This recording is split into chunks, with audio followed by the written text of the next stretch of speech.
falling. It's not like in the movies. No slow motion descent. No final moment of clarity.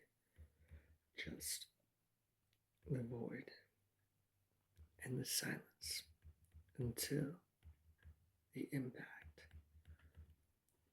I hit the ground hard. The air was thick with the scent of smoke and dust. I tried to move, but my limbs felt heavy, like I had been buried alive. My fingers curled into the ground beneath me. Not stone, not wood, ash. The weight of it pressed against my chest. And when I finally managed to look up, I realized where I was, or at least where I used to be. The bar, the one from the vision, burned to the ground. The tables were gone, the bottles shattered, the jukebox melted into itself. And yet, through the smoke and ruin, I saw movement, shadows shifting in the distance. Not real, not alive, but there all the same. I took a step forward, and the floor creaked beneath me. Something familiar, something wrong. And then a voice, soft, barely more than a whisper. You shouldn't be here. I froze, turned, and there he was. James. The real James. Not the distant, unshaken version I'd seen before, but the one I knew, worn, tired, with the same haunted look in his eyes that I had seen in my own reflection. And yet, something was different. He was standing in the middle of the wreckage, like he had been there for years, waiting, watching. And when I took a step closer, he didn't move, didn't blink, didn't breathe, like he was just as much a phantom as everything else around me. James.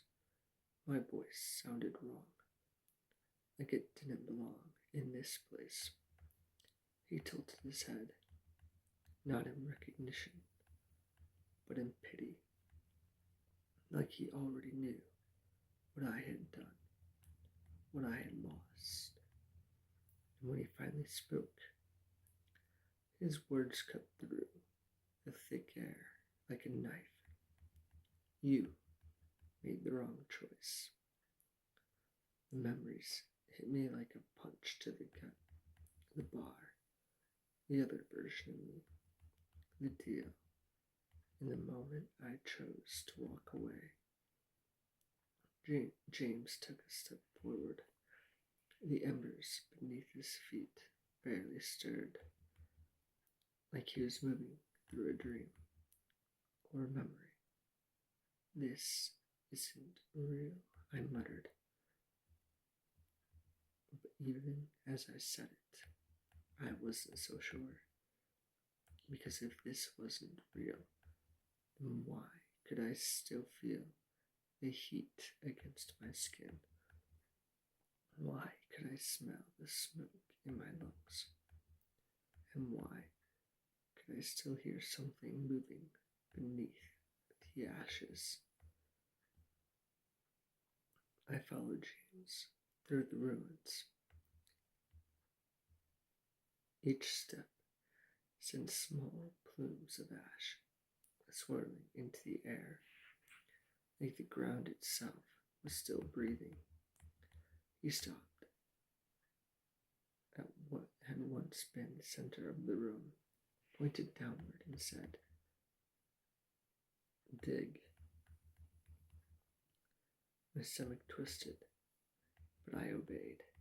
I dropped to my knees, pushed my hands into the ashen earth, and started to unearth the past. I dug until my fingers hit something solid, wood, and when I pulled it free, my pulse stopped. It was a box, old, locked, but there, burned into the surface, was a name. My name. I looked up at James. He didn't speak, didn't tell me what was inside, because he didn't have to. Somewhere deep down, I already knew. I ran my fingers over the surface, felt the heat still radiating from it, and I knew whatever was inside was the answer, the key, the consequence of my choice, the thing I had buried, hoping it would never resurface, but now it was here, waiting. James took a step back, and I realized the part of the journey, this part of the journey, I had to do alone. I tightened my grip around the box, felt the weight of it in my hands. I could open it, finally face whatever was inside, or I could walk away. Again, the embers flickered around me, the shadows shifted, and somewhere in the distance, the sound of laughter, low, knowing, like someone or something already knew what I would do. I exhaled. With a slow, deliberate movement, I placed my fingers on the lock, turned it, and then the world shattered.